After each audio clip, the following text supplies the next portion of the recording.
Il y a un ennemi silencieux qui travaille contre toi. 24 heures sur 24, il ne dort jamais. Il ne négocie pas. Il ne fatigue pas. Il est là quand tu conduis. Il est là quand tu travailles. Il est là quand tu rentres chez toi. Cet ennemi, c'est ton environnement. Tu peux avoir toute la volonté du monde, toute la discipline, toute la motivation. Si ton monde est conçu pour te rendre petit, tu resteras petit. C'est une loi physique. Tu t'adaptes au contenant. Si le bocal est trop petit, le poisson ne grandit pas. Dans les épisodes précédents, nous avons piraté ton corps. Nous avons piraté ton esprit. Aujourd'hui, pour cette finale, nous allons pirater ta réalité. Nous allons utiliser le nudging. Nous allons transformer ton appartement, ta voiture, ton bureau, en une machine qui t'oblige à dominer. Chapitre 1. La prison de poche. Regarde autour de toi. Regarde vraiment. Dans la rue, dans le métro, dans les cafés, des centaines de têtes baissées, des épaules rentrées, des dos courbés. Ils ne marchent plus, ils se replient. Les scientifiques appellent ça le e-hunch, la bosse du smartphone. Chaque fois que tu penches ton cou à 60 degrés, la pression exercée sur tes vertèbres équivaut à porter 27 kilos. C'est comme avoir un enfant de 8 ans assis sur ton cou, toute la journée. Mais le pire n'est pas mécanique, il est neurologique. Une posture fermée, et pour le rentrer tête basse, est universellement interprétée par ton cerveau comme un signal de défaite. Ton système limbique n'analyse pas Instagram, il analyse ta posture, et il conclut menace, soumission, retrait. Résultat, cortisol, fatigue mentale, baisse de dominance perçue. Tu passes 4 heures par jour à injecter chimiquement à ton cerveau un message unique. Je suis petit. La société moderne a inventé une prison parfaite. Elle tient dans ta main, et tu la regardes comme un esclave regarde ses chaînes. Ne baisse plus les yeux vers ton téléphone. Monte-le à hauteur de ton regard. Oui, tu auras l'air étrange. Oui, les autres continueront à se courber. Mais toi, tu garderas le cou droit, les épaules ouvertes, le torse exposé, et surtout, ta dignité intacte. L'environnement n'est pas neutre, il te façonne. La question est simple, est-ce que ton monde te contracte ou est-ce qu'il t'expanse? Chapitre 2. Le cockpit du commandant. Ton environnement façonne ton esprit, toujours. Ce n'est pas une métaphore, c'est de la biologie. Si ton siège de voiture est réglé trop bas, trop près du volant, si tes épaules sont comprimées, tu conduis comme une proie qui fuit. Ton diaphragme est contracté, ta respiration devient courte. Ton système nerveux active le mode alerte. Ce que tu appelles stress de la route est souvent une simple géométrie de soumission.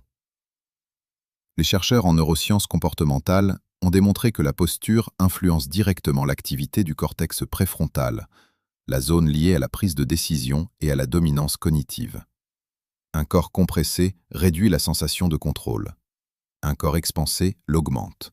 Ce n'est pas psychologique, c'est neurochimique.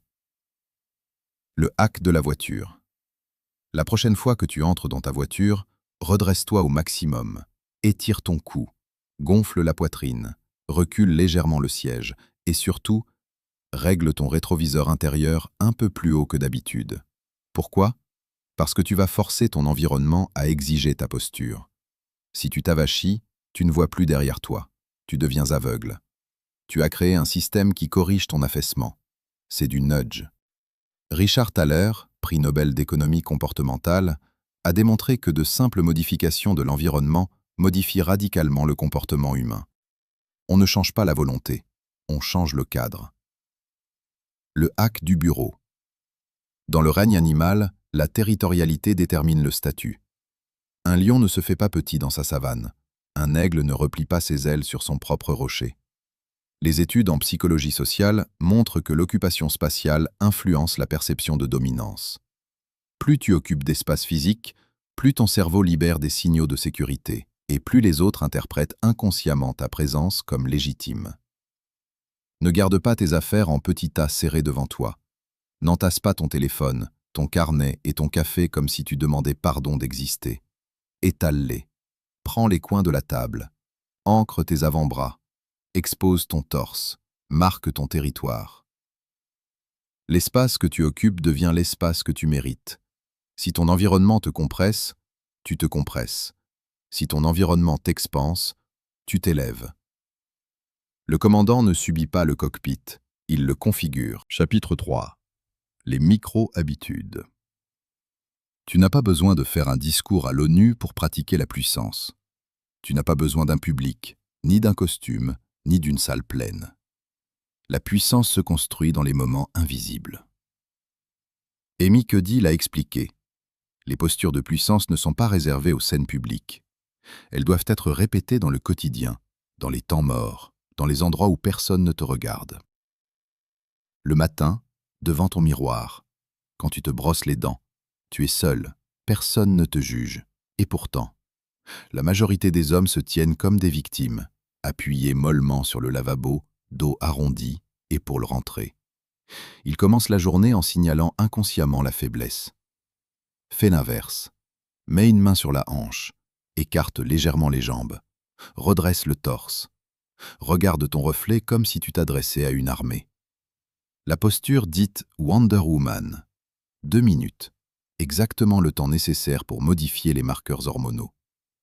La recherche sur la neuroplasticité montre qu'un comportement répété active les mêmes circuits neuronaux que l'émotion qu'il simule. Ton cerveau ne distingue pas parfaitement la cause du signal et le signal lui-même. Si ton corps dit « je suis solide », ton cerveau adapte la chimie. C'est ce que James Clear appelle les « atomic habits », de minuscules ajustements qui, répétés quotidiennement, transforment une identité. Tu ne changes pas ta vie par une explosion, tu la changes par une accumulation. Les stoïciens faisaient la même chose. Marc Aurèle écrivait chaque matin avant de gouverner un empire. Il se rappelait sa posture mentale. Toi, tu rappelles ta posture physique. C'est la même logique. Préparer l'état avant l'action. Les tiny tweaks ne sont pas spectaculaires, ils sont invisibles. Mais c'est précisément pour ça qu'ils sont puissants. Une petite victoire, puis une autre, puis une autre. Et un jour, tu ne joues plus la puissance, tu la respires. Chapitre 4. L'ordre visuel. Il existe une force invisible qui draine ton autorité avant même que tu ouvres la bouche. Cette force s'appelle l'entropie. L'entropie est une loi physique. Dans l'univers, tout tend vers le chaos. Ton bureau aussi, ton appartement aussi, ton environnement mental aussi. Des études en neurosciences cognitives ont démontré que le désordre visuel augmente la charge cognitive. Plus ton champ visuel est saturé, plus ton cerveau doit filtrer d'informations. Et chaque filtre consomme de l'énergie. Résultat, fatigue décisionnelle, irritabilité, manque de clarté. Tu crois manquer de discipline. En réalité, tu es submergé. Il y a une raison pour laquelle les généraux ont des tables stratégiques dégagées. Pourquoi les chefs d'état-major travaillent avec des surfaces épurées. Pourquoi Steve Jobs vivait dans un minimalisme quasi monacal. Ce n'est pas esthétique, c'est neurologique. Un espace ordonné envoie un message chimique au cerveau. Le territoire est maîtrisé. Et quand le territoire est maîtrisé, le système nerveux sort du mode survie. Il entre en mode décision. Le hack supprime 50% de ce qui est visible, pas rangé. Supprimer. Crée une ligne centrale vide sur ton bureau, une zone de contrôle. Tout ce qui est inutile doit disparaître du champ visuel. Parce que chaque objet visible est une micro-interruption. Quand quelqu'un entre dans un espace chaotique, il ressent inconsciemment l'instabilité. Quand quelqu'un entre dans un espace structuré, il ressent le contrôle. Tu ne communiques pas seulement avec ton corps, tu communiques avec ton environnement. L'ordre extérieur fabrique l'ordre intérieur, et l'ordre intérieur fabrique l'autorité. Tu n'es pas faible, tu es mal configuré. Tu n'es pas le problème. Tu crois manquer de volonté, de discipline, de courage. Mais la vérité est plus froide. Tu es entouré d'un environnement conçu pour te plier. Un téléphone qui te courbe, un siège qui te comprime, un bureau qui te réduit, un monde qui t'entraîne à baisser la tête. Et tu appelles ça normal? Ce n'est pas normal, c'est du conditionnement. Les Romains comprenaient déjà cela. Ils construisaient leurs forums immenses pour forcer la verticalité. Les cathédrales médiévales étaient conçues pour obliger le regard à monter.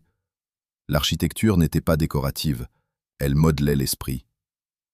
Aujourd'hui, ton architecture te modèle aussi, mais elle te rapetisse. Alors voici ta responsabilité. Tu ne peux pas contrôler le monde, mais tu peux contrôler le cadre dans lequel tu vis. Ton téléphone, ta voiture, ton bureau, ta posture du matin, tes micro-gestes invisibles. Chaque ajustement est un vote, chaque réglage est une déclaration. Soit tu subis ton environnement, soit tu le programmes. Et quand ton environnement devient un allié, tu n'as plus besoin de motivation, tu n'as plus besoin de discipline héroïque, tu es poussé naturellement vers la domination. Parce que tout autour de toi murmure « Tiens-toi droit, occupe l'espace, tu es en sécurité ». Ce n'est plus un effort, c'est un système.